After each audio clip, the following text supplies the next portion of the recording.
team, and welcome. I'm your host, Carrie, creator of Mother.The, your destination for all things real talk and parenting. This is the IRL group chat, where we talk about the wild balancing act of pursuing careers and passions while also doing our best to show up for our kids. Join me every week as I sit down with some badass parents in my closet and we talk about their careers, kids, and relationships, and all of the weird shit that comes up when you're trying to balance the seemingly impossible.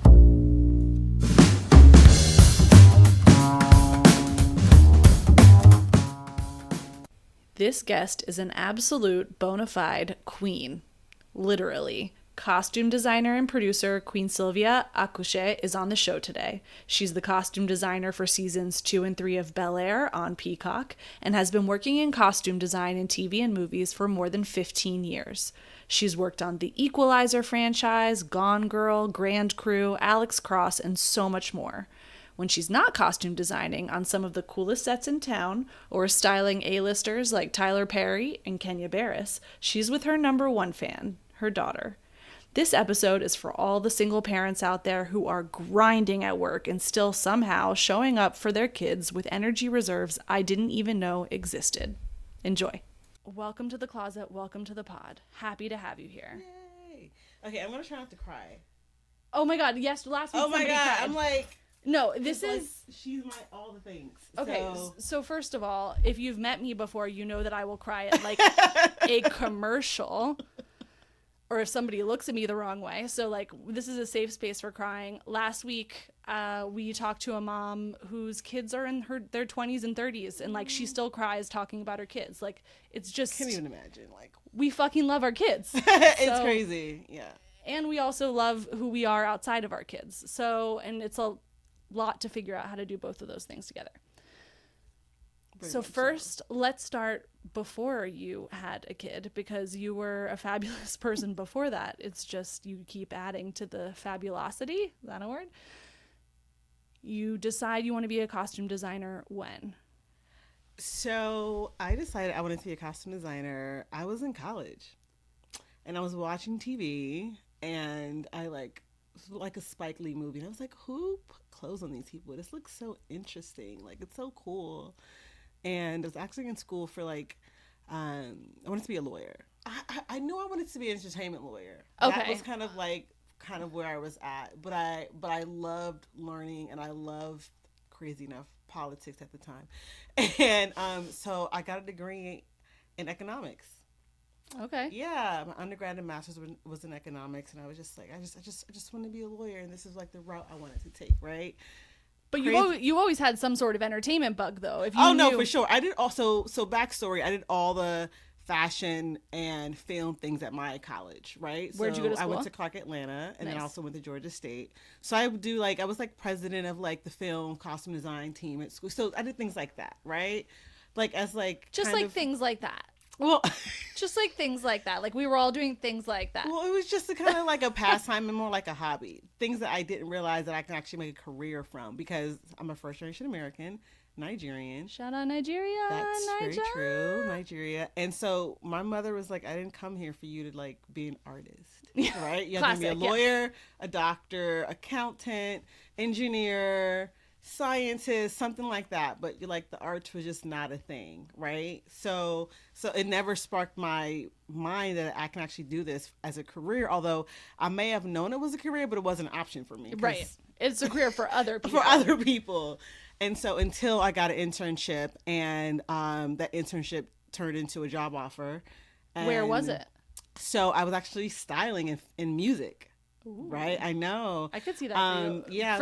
For those of you who can't see her, this is like Queen's casual look is all fuchsia athleisure, and like looks more put together on me when I'm going out for like a big event. Like she's got like awesome earrings. She's just put together in a way that I like to think I could one day do, but she just does it without thinking about it. So, yeah, thank you. Put together.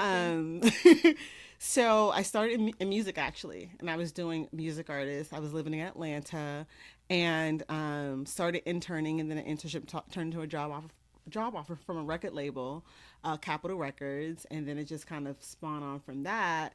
And the film industry wasn't really big in Atlanta then, so like Which my is way so funny in, because it's huge now. I know, like, can't believe how old I am. Reader, she is not old. That part. And so I figured my way in was through music. I knew that music was kind of like super big back then, and that was kind of like my way in. And I just started, styling music artists, and then just circling back on like watching TV with my roommate back then in college. I'm like, I kind of want to dress movie stars, but like in the movies, not on the red carpet. Interesting. Like how do I kind of do that? And so that kind of sparked my interest. I started doing some research, found out who some designers were, and just started like cold emailing people. Like who would actually read my email? Nobody did, honestly. And then lo and behold, Tyler Perry. He started his. Nobody read my emails, and then Tyler Perry showed up. Because so he was a filmmaker in Atlanta in about 2000. Didn't he have his own studios and everything? Yeah, still does, and it's super huge now. But I was there around 2005, 2006 when he was kind of like starting, and when the film industry was just kind of like scratching the surface in Atlanta. So I was kind of part of that first group of people who started kind of like cultivating the Atlanta film scene. And then I found myself kind of like I've reached the cap of what I felt like Atlanta can offer me, and it was like it's time for me to expand my wings to LA. Okay. And here we are, 20 years later. A lot of this takes a lot of balls. Yes. And at what point did you say, "Sorry, Mom, I love you. Thank you so much for coming here and bringing me through this life"? And your dad was still in Nigeria? Well, he was Nigeria and DC. Right. So he would go. He was going back and forth. And you said, "Sorry, parents, I love you so much. I'm just going to disappoint you in the biggest way possible." Yeah. So how did they take the news? They kind of didn't want to believe it. They were like, okay, so when you finish doing this, and then just let me know when you're going to start actually going, like, applying to law school. Sure. At this point, I had already graduated. Denial. Right? It was total denial. Like, okay, great. This is really, really nice. But just whenever you're ready, just let us know. We're here to support you. And so... when you're in need of support, you just let us know because we're ignoring that this is happening. Correct.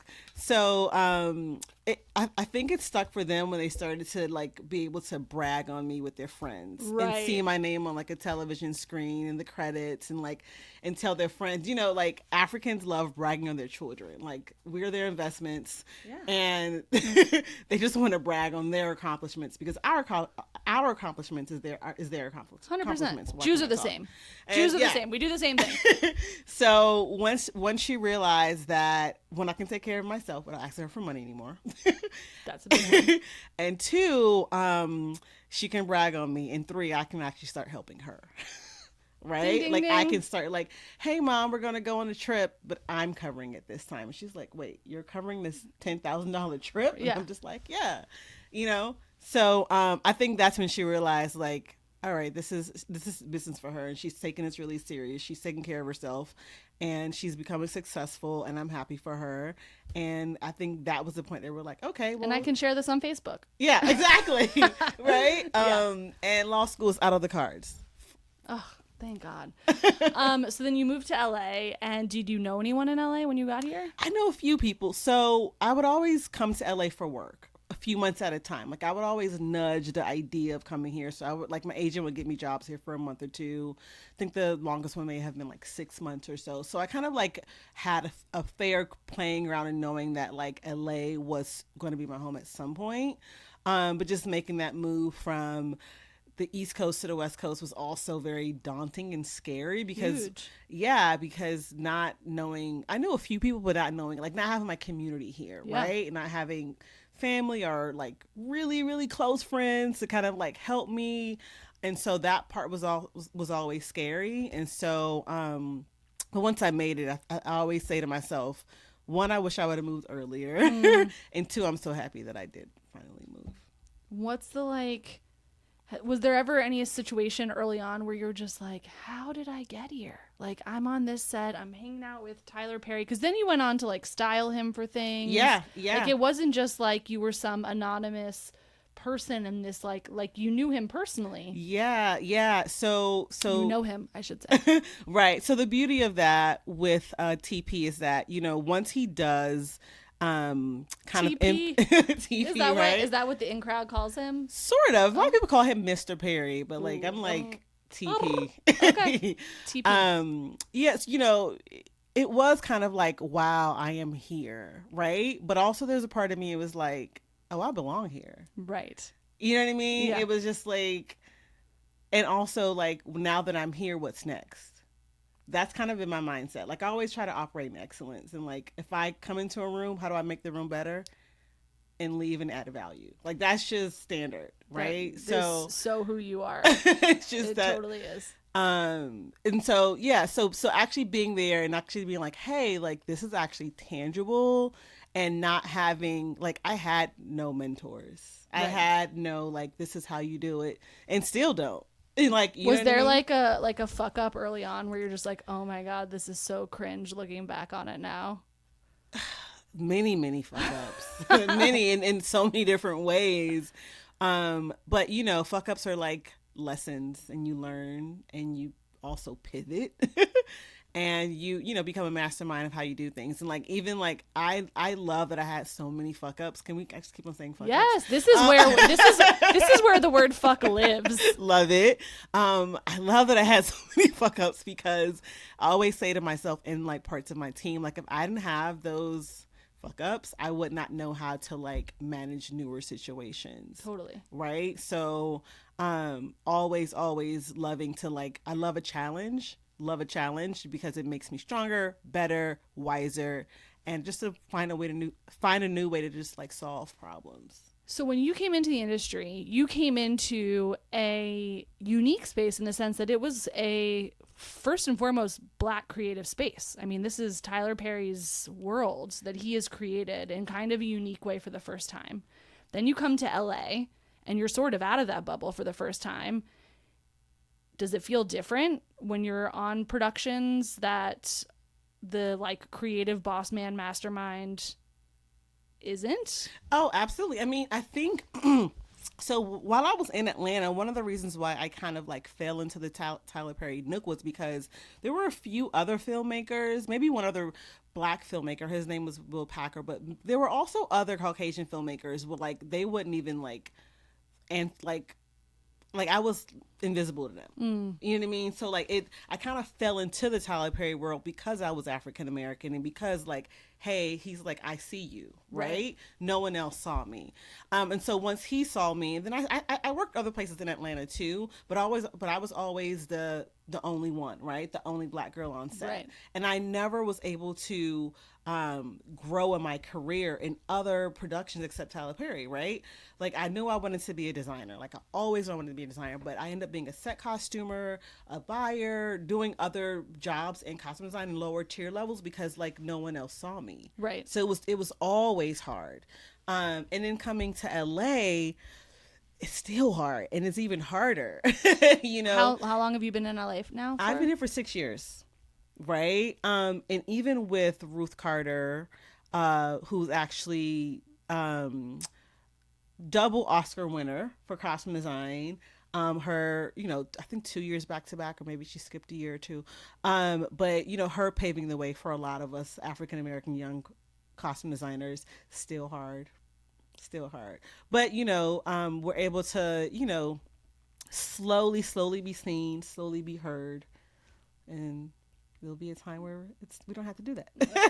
Well, I just think it's super interesting because now, obviously, you've been working on a show for 2 seasons, Bel Air, which like is kind of known for its clothes, like, and that's you. Like, you are the costume designer for that show. You are responsible for giving it this personality, like, and really expressing the character's personality through their clothes in a way that is just paramount to that show being a success. But you're the only head you're the only Black head on that show, department head, right? Yes, I mean, for the exception of hair and makeup, and our showrunner is a Black woman, but every other department head is not African American, right? It's just interesting. I mean, hopefully this story is going to change over time, and in a couple of years, like us having this conversation, people will be like, this is so boring, why are they even talking about it, this is like a moot issue. Yeah, but like yeah. we're not there yet, so it is interesting. And it's interesting because you're raising a little girl, I am. or a little person, regardless of gender, who is going to be a person in the world. So let's now get to her and this story and get to your sort of motherhood journey. Did you always know you wanted to be a mom?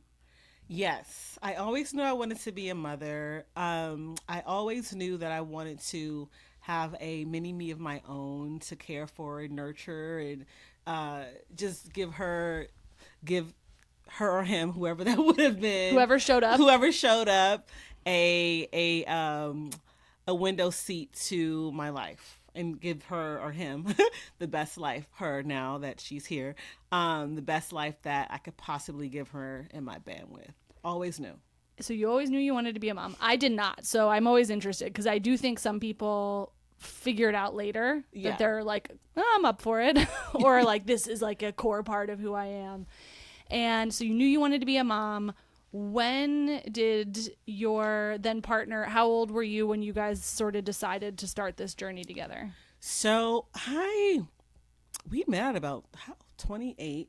Yeah, actually 10 years ago this year. But we knew we wanted to to have kids at about 32. Like, I knew, I was like, it's about that time.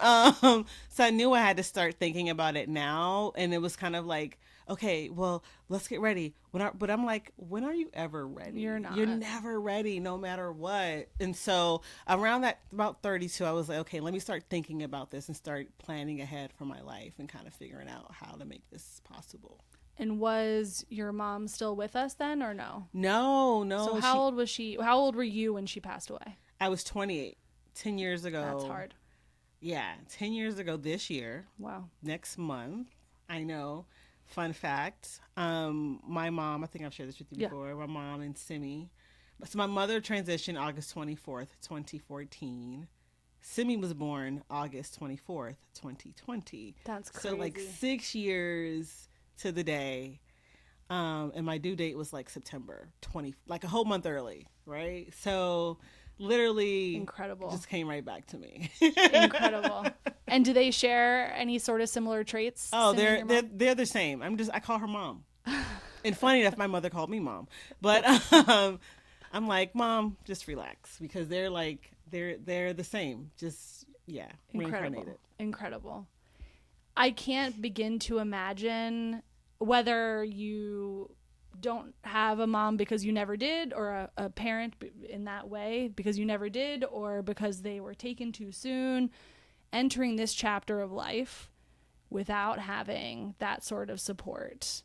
Or you just have a parent who like isn't very supportive. That also happens, and that's also very sad too.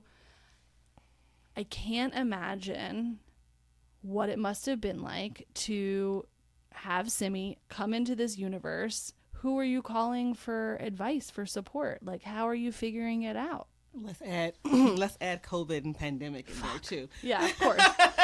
So you're totally alone. I mean, you have your partner at the time. Yeah. It was the hardest, and still is the hardest thing. And thankfully, and I'm so blessed, and I didn't learn this until after my mother passed away. I had a friend tell me, she goes, you should be really, really, really happy you had a mother that loved you and you guys had a relationship. And just think about all those times, and then think about the people who did not have that with their mom, because a friend of mine was one of them. And it never occurred to me that no one had a mom that wasn't like mine. Right. Until she was gone. You know what I mean? Like, totally. That was the silver lining. I'm like, wait, so everyone's mom isn't like my mom? Like, it never occurred to me that was a thing. And so that struck a chord with me. I'm like, wow, like I had like an amazing mother for 28 years, 28 short years, but she was my best friend. Like, we would be on the phone for hours. She was my best friend. And so just knowing that she didn't get a chance to see Simi or meet her, yeah, I can imagine that still has to be raw. It's still, but and sometimes Simi goes, Mommy, where's your mommy? Yeah. I break down. I know. I know. It's Every so time I hard. have to look away from Simi, I'm like, she's in heaven. She has no idea what that means, but she will one We day. talk a lot about heaven because I lost my grandmother last year, and my son knew her, and they had their own relationship, but he still will ask, or he'll say, I'm thinking about Gigi today. Mm. And so he knows about heaven. Oh, what do you think Gigi's doing? Oh, she's with Tom Petty and Bob Marley. I love you. And I'm like, you know what, dude, she fucking is. But it's just like the stuff that they put together on their own, because there's been some time we've been in the car listening to Tom Petty, and he's like, well, where's Tom Petty now? And I'm like, he's in heaven. And then he's like, I know somebody else in heaven. I bet they're chilling. It's like, you know what? They're are so smart. They're so smart. So smart. So I bet she does have some concept. She does. She doesn't know where heaven is, I don't think. Me neither. So, Sydney, if you figure that out, give me a call. Or the context, but she knows it's a place that's where my mommy is, right? The beauty of it is that everyone's mother, like all of my friends' moms are her grandmoms, right? Like she goes, oh, grandma this person or grandma that person. And I was, you have so many grandmas. I know. So she gets so excited and she goes, so yeah, and I do have an aunt who is the most amazing person in my life. She's my mom's elder sister, who's about 76 now. So that's like her numero uno grandma kind of now. But she has so many grandmas, and like she gets so excited about that. So cute. Mm-hmm. And this is, the most social, down to party child I have ever met in my life. She is just comfortable in any room. She really is. It's incredible. Yeah. My dude is like a little bit, slower to warm. It takes him some time to figure out a new social situation. Meanwhile, your daughter walks into a room and she owns the room. She does. She just runs it. I have no idea where she gets it from, because she'll walk into a room. She goes, hi, I'm Simi. What's your name? And she started doing it like 2, Don't you think she gets some of that from you? Well, I'm not. Well, maybe. But you build her up. Do you guys do affirmations still? Oh, every morning. We do affirmations. Tell me. So every morning we have a mirror in our garage, right? So before she gets in the car, goes to school, I'm beautiful, I'm kind, I'm amazing, I'm confident, I'm a black girl, God loves me, like every single morning. And if there's a morning that I miss, she goes, Mommy, I didn't do my affirmations. I couldn't get in the car yet. So like she reels me back in if we're like in the bunch and late. I'm like, okay, you're right. We didn't do them yet. But every morning, and she's just, cause I just want her to know that she's strong. And we just started this thing. I'm like, cause she's like, if I call her baby, she goes, I'm not a baby. So we just started this thing. I'm like, big Simi, not the little Simi. She goes, yeah, it's big Simi, not the little Simi. It's so funny. She's so hilarious. But she is just full of life. Like I am like, for me, it was I consciously put her in school at like 11 months, right? One, because I didn't have any family here and I wanted her to have community. That was like one of my number one things for her. I grew up going to like, if it wasn't like my real cousin, like in African community, everyone's your cousin, right? Sure. So sure. like I grew up going to sleepovers with my other cousin, and like just having, or what felt like family around. And I don't have, other than you, maybe a few other people, but like I don't have anyone like that, right? So I wanted her to have a sense of community. And I also didn't want her to be scared of people because she was a COVID kid. Right. Right. And so I put her in school at about 11 months, and she immediately just started being social. I wanted her to be social and communicate and learn different things. And also there's a time when like, it's so much you can give your kid too. Totally. Fuck like, yeah, man. It is so much, and that occurred to me. If it's not going to be me, it's going to be the fucking television. Yeah, at some point. And so, so just fast forward now, she is full of life. She wakes up in the morning and she goes, Mommy, where are we going today? Have you ever wondered, wow, I would love for this podcaster to sell me something already? Well, you're in luck. Today I'm selling you on something highly exclusive, highly niche, highly mother. Just kidding, we're in the early stages over here, but if you've got a company or a cause you'd like to promote on the pod, get in touch. We're a good time. Because I made a conscious effort, like we do things, like we are so active. We go places every weekend, every day if we can. Like it's not a dull moment, because I want her to feel full. right? I don't want her to feel like she's missing out on too much or doesn't have certain things that other kids doesn't have. So I try to keep her so full and just she's full of life. She brings me joy. She's full of life. How so? Simi was how old when you became a single mom? She was how old was Simi? 2. Well, honestly, sometimes you're married and still single, so There I don't you even go. know when That's you. true. So how do I answer that real question? The day she was born, it's like no. I truthfully like the day I became a single mom. She was 2, and she'll be 4 in 2 weeks, right? So about 2 years ago, that's when I was like, that's when I mustered up the energy of like, with my then partner, I was like, I'm, enough of your 10%. Yeah. Right. 100%. And if I'm doing all this, I can just do the other 10% on my own. So, if I'm doing the 90 or 95 on some days, I'll just pick up the other pieces and I'll figure it out. So anyway, answer your question. Short answer is about 2 years. Answer your question. So at 2, you were saying, okay, I don't have family here, but I know what's best for me and I know what's best for my kids. Let's just go back to the pair of balls on you, because you're saying I have to do what's long-term best for me and my daughter. Were you scared? Oh, frightened. I was so scared. I was so frightened. But I just knew that I wanted to be happy, right? And with so much therapy and mental work and I have like this big, huge, gigantic toolbox of how to navigate my emotions and my brain and myself and all the things. And so I know there's like a goal of where I want to be. And I knew that if being in that relationship, I was far away from that goal, far away, and I knew that however I felt, I didn't want my daughter to feel that way. Right. Like no matter what, no matter what, like when you have a kid, the first couple of months you're like, okay, cool, but as they get older, you start to realize how much more responsibility you have on their life. You're like, when they're infants, you're like, okay, keep the baby alive. And when they start to be cognizant, you're like, oh, I have a real job in this world. Yeah. Right? Like terrifying. When they start to get cognizant. So I was just like, how do I allow her to feel joy and be happy and to have a mom that's full?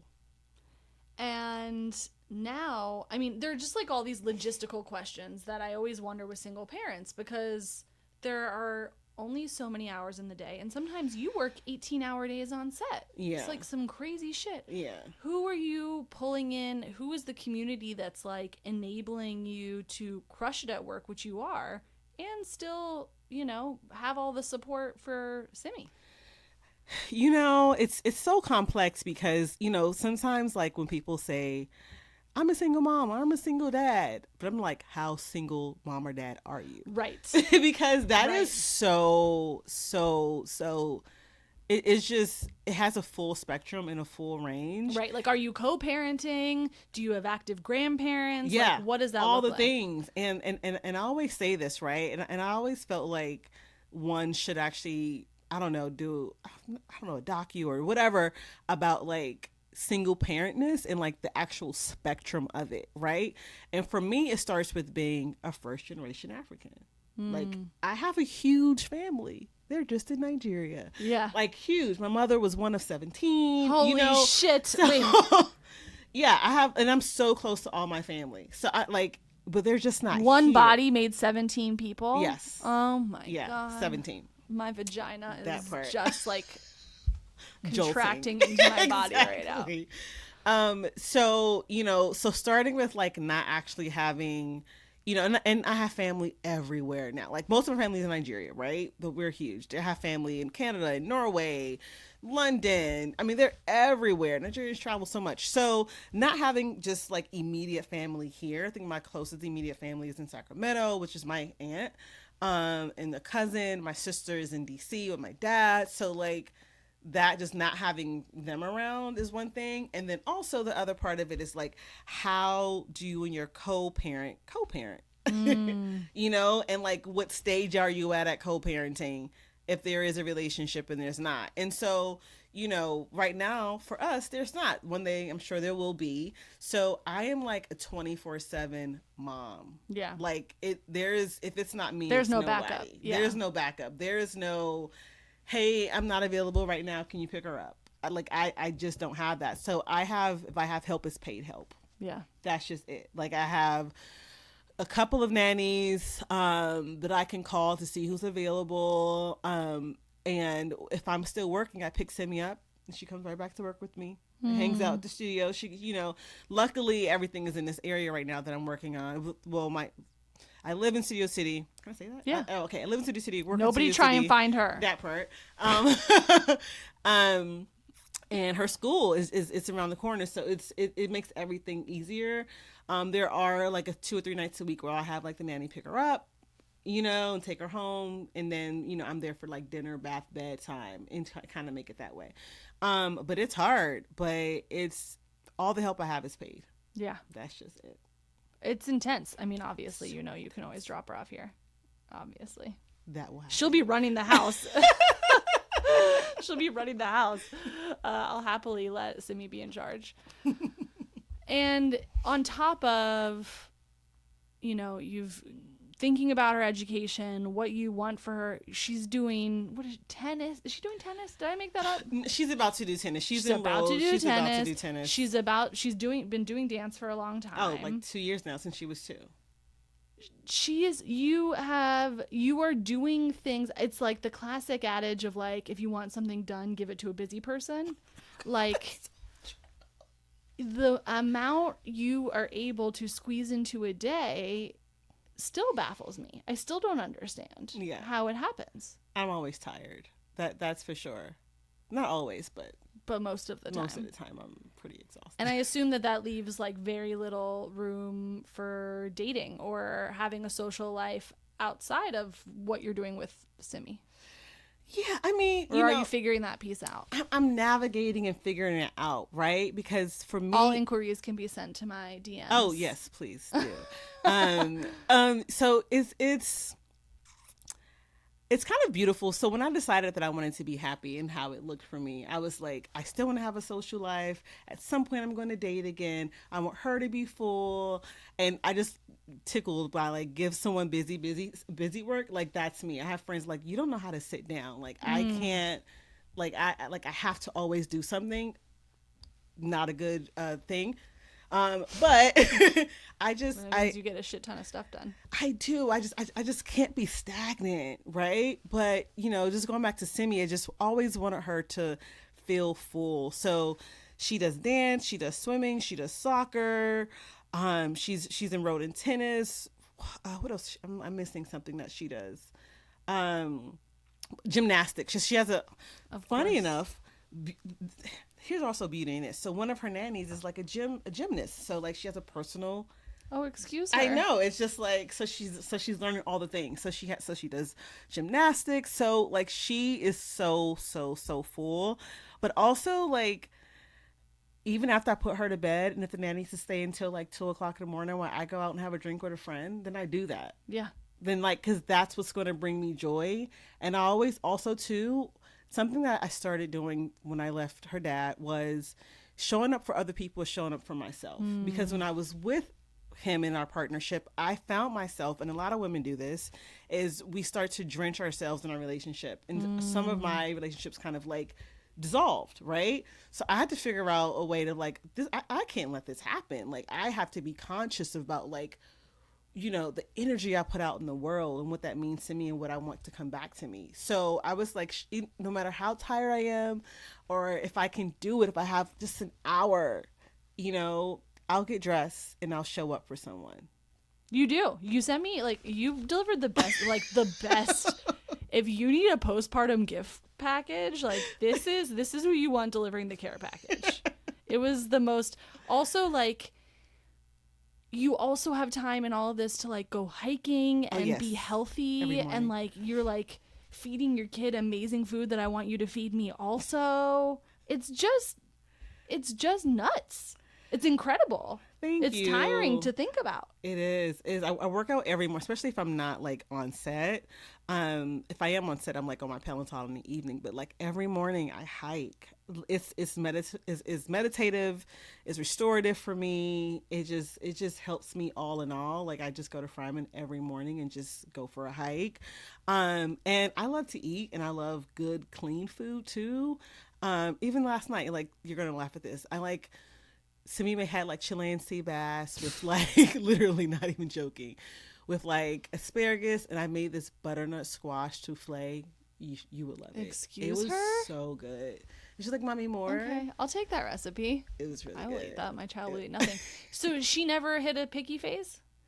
She is kind of picky. Like she also was just like, "Mommy, I think I want wontons and quesadilla or quesadilla tonight." I would kill You know if what I my mean? kid ate a fucking wonton. I would love a kid to eat a wonton. Oh, she loves wontons and sushi now too. She's a sushi eater. There was a time where like when she was around 1.5, where she just ate noodles and But milk. she came out of it. She's on the other side. Oh, she's on the now. side. She's like, I want to try all the things. She really is the best. So now you're in this new phase. She's about to start the next chapter of her education, and that's like a whole other thing. And so she's going to be in a new environment. You're going to be in a new environment. When you, like, I forced you to be my friend when I met you. I was like, this is somebody that I need to have as my friend. Going into this environment, meeting new parents. This is the first time you're going to be really, like, meeting new parents as a single mom. Yeah. How, like, do you want to make friends with these other people? Or are you just like, I don't have time for this. I don't even have time for the friends I have now. You know, funny enough, I have thought about this, right? And so many layers. Simi is going to a new environment. I am mortified because I'm like, how am I going to like handle this? She's growing up. Stop. Like just stop. Let me just start. Like just stop. But you know, going into a new environment for her and kind of like seeing how she's going to do. I'm inspired by Simi, right? Like she's fearless. When she goes to the playground, she goes up to kids and she goes, "Hi, I'm Simi. You want to play with me?" Like, you know, kids look at her like, "Mommy, this person's talking to me." But do I want to make new mom friends or dad friends, parent friends? You know, if I can be totally transparent, you know. Simi is going to go to a school where she is, and like she is now, like one of the only black kids in her school, right? And now she's going to a new school, and I'm a single mom, right? So I'm just like, are these people going to like look at me like, oh yeah, here's a black woman and she's a single mom? Oh my God, absolutely you fuck them if that is. You know what I mean? Like what is, you know, not that I can't say I don't care because I just said it, so I do a little bit, but I'm just kind of like, how are you going to be received? How am I going to be received, and how do I respond to that and their perceptions? Because, you know, being married, being divorced, like it was no one. Well, some people do plan for this, but I didn't plan for that, right? But I'm just like, you know, and some of these moms are kind of like mean girls. But we don't have time for them. Mm-hmm. We don't. You know, the other night, every night, my son asks me to make up a story on the spot at bedtime. No pressure. And it's usually, he'll give me like a topic. No way. The other night, he wanted a story about cookies. So I said, once upon a time, there was an oatmeal raisin cookie. And every time the oatmeal raisin cookie went to the party, nobody wanted to talk to the oatmeal raisin cookie. Because who fucking likes oatmeal raisin cookies? And every week, it would be somebody's birthday, and the oatmeal raisin cookie would go, and nobody would talk to him, and it was really a bummer. And he was about to give up on going to the parties, and he went to the party, and this little girl walked up to him and said, "Excuse me, are you an oatmeal raisin cookie?" And he was like, "Yeah." "Oh, why?" She said, "That's my favorite kind of cookie." And it just goes to show you don't need a lot of people to like your cookie. You just need one person to like your cookie. And that's really what friendship is, especially in this chapter of our lives, is like you don't need a lot. You just need quality. Right? That is so powerful. So it only takes like one parent being cool, and if the rest suck, like fuck them, and that's good fodder for you to talk about when you hang out with the one cool person when you get drinks. Exactly. When you pay $5,000 an hour for your babysitter to have the privilege. That part. Right? That's such an amazing story. Like honestly, like that small little gem it has so many layers to it. And it was about cookies. It's about cookies. But it's so true. That is true. You just need one. You don't need what is it? Um, quality is quality over quantity, right? Yeah. So it's definitely about just finding that. There's going to be some Nigerian adage for this because Nigerians have the best like sayings. Oh yeah. You know what I mean? Always. Everything is a parable. Everything's a parable. That I'm so sad that I don't speak the native tongue. I know little bits and pieces, but the language is even in parables. Oh, even totally. Yoruba and Igbo, there's so many other languages there, but some of the main languages, like the language is even in parables. Yeah. So one quote my mother left me with, and she would always say it when I was younger, was, "If you don't do it for yourself, no one's going to do it for you." And to the that remains constant in my mind and plays every day, every moment.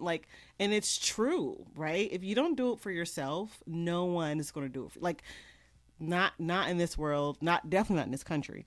For sure. So I just try to pride myself of if I can give something my best and do my best, then I'm going to do it.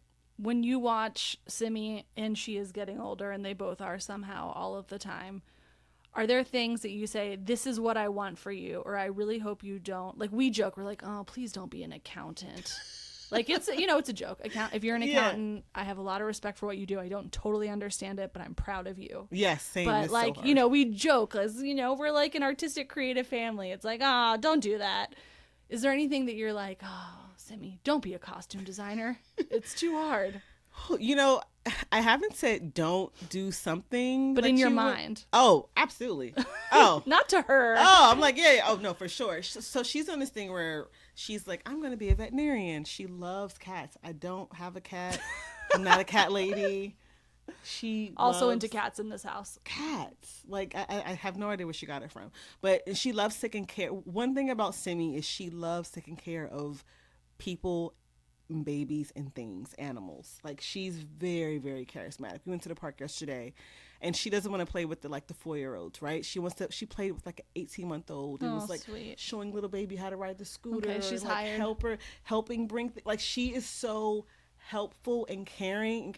I was just like, wow, you need a sibling. You said it, not me. That part. So it's kind of I kind of, whatever she wants to be, I want her to flourish, but there's something I don't want her to be. Your parents jokingly they weren't joking, but yeah. You're going to be a doctor or a lawyer. Oh yeah. Entrepreneur or business person. You're not going to do something creative. Do you have that in you, or do you think because you broke from that tradition, now you can see all of the options for her? Or there are a part of you that's like, please don't be an actor. I mean, I do want her to be whatever she wants to be. I just want her to. I'm sorry. No, I just want her to do something that makes her happy. Honestly, so I haven't thought about too much into what not. She is 4, so I think you've got enough time to decide what terrifies you about what she might become. Now, when you're out in the world, I can't go 5 seconds in the world without being like, I have kids. I can work it into any conversation. I will find a way to be like, oh, well, I didn't bring my child with me to Trader Joe's today. How peaceful it is to be at Trader Joe's without my children. When you are out in the professional world, do you feel like you have a wall up, or meaning this is professional queen and there's home queen, or is it all kind of mixed together? Oh, it's all mixed together. Simi is at whatever point that I feel comfortable and I kind of feel like it's safe to kind of bring up a kid.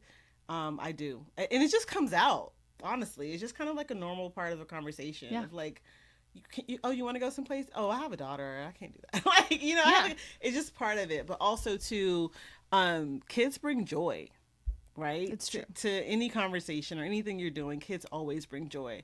And not everyone likes kids, but kids somehow, some way, they just bring joy. So my daughter will pop up in a conversation. And also too, at work, she's there a lot. After school, they're like, hey, where's Simi? Right. That's amazing. That's actually an incredible memory for her to have, for when just for her own story, growing up, being on a set and surrounded by all of these amazing costumes. What an incredible piece of her story that she gets to have. Yeah, I'm so excited for her too when she gets older because, so I'm in fittings all day, right, with all my actors, and so there's so many photos and fitting photos of her with different actors, and just I can't wait to like when these actors, grow in their career and like, hey, when you were 3 years old, you had a picture with this person, and like she sees it, you know what I mean? She's like, oh my goodness, and and they all love her, the actors, the producers, like my team, they all love her. So just to see everybody kind of like she's growing up in this, right? So we'll see. Maybe she'll do something in the film in the business, but if not, fine. But it's just so beautiful to see her kind of flourish in the community that I'm in. And for you, so there are some like very clear through lines for you that you've been this way your whole life. Like you've been super goal oriented your whole life. You like things the way you like them. You do them the way you think they should be done. You have like an eye for perfection in how you deliver something. Have there been any aspects of you professionally, personally, whatever, that have changed since becoming a mom? Oh, absolutely. Because there's some stuff where it's like, if I met you at 10 and I met you now, I bet some stuff would be exactly the fucking same. Right. No, some things are definitely the same, but also just knowing that perfection doesn't make things perfect. Like I had to learn that, right? Like, and also giving up a sense of like control, right? Learn that just through therapy of like not knowing like my perfectionism is part of my control. And I had to like release that and like, hey, like I can make a mistake and it's okay. Like, and something that I'm learning through motherhood, through Simi. I'm like, mommy just made a mistake. Mommy had an accident. Yeah. Mommy made a wrong turn, or mommy planned wrong. We're here and they close in 5 minutes. Whatever the case may be, I'm learning through her, and I'm learning that everything does not always have to be perfect. There's some days that I just want to go to sleep all day and then want to lay in bed, and I do that. That sounds wonderful. Like, right? Because sometimes I go so much and I crash. Yeah, I was gonna ask. Like, there has to be. Some of that. But I like that. Kids do force you to relinquish control whether or not you want to, right? And be still, for sure. So now, professionally, you've wrapped on season 3 of Bel Air. Mm-hmm. And what do you know what happens next for you? Or do you have a dream project that you're hoping shows up? So we're about to, season 3 we just wrapped, and it airs August 14th. I actually have a big event coming up this week I have to get ready for. With the strike residue still happening, still kind of in our orbit, I don't know what's next. However, I know I want to do a feature film. I feel it coming. I feel it kind of like in my world. So hopefully with the strike, coming to a cease, the slogan is survive until 25, right? Oh my gosh, it's so grim. It's very, very, but 25 is not that far away. It's not that far away. Silver lining. And the beauty of it is every year I try to take about 2 to 3 months off. Like that. I've been doing it for like a decade, right? I just couldn't imagine getting up every day and just having like, Christmas or Easter, like that would just give me panic attacks year round. Yeah. So, so this will, hopefully in the next 2 or 3 months, something will come up. I am enjoying this time off because Simi is starting a new school. We just had our mommy and me trip. So like I get to do things like that. And so once she starts her school and her new school in a few weeks, then I'll start to think about like, okay, now what am I doing next? What are you going to take on next? Yeah. But I'm truly, truly enjoying this. I can't wait to see what you do next. I can't wait to see what she does next, quite frankly. But I feel really lucky that I get to watch all of the shit that you do, mainly because I'm too tired to do any of it. And I like to do a fraction of what you do in a day. But you have 2 kids now. No, it doesn't matter. One doesn't really do much. But I think you bring such a healthy perspective to the fact that like shit can be really hard, but it doesn't have to be sad, because you just bring joy with you wherever you go.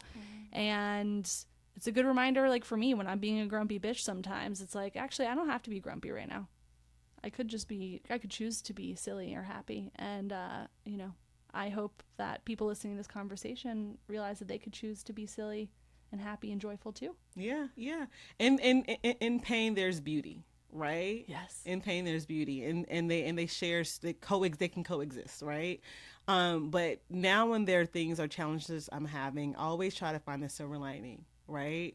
Like, but like, what is a lesson and what is the beauty in this pain or the beauty in this challenge, and how, how does it make me better? That's kind of like how I look at things now. Like, what can I learn from this versus like, oh my God, this just happened to me and I'm just, I'm in this bunch.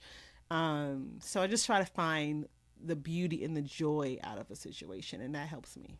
We love it. Well, thank you for being here, Queen. I really appreciate you coming to the closet, and can't wait for our next conversation and to see what the next project is. Ooh, yay. Thanks for having me. I love you so very much.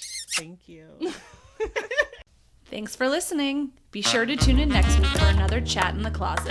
In the meantime, follow along on Instagram at mother.life for our regular recipes, rants, and riots. And check out our website, www.mother.life. This podcast was produced by Mother Life, music by Ronan Liff.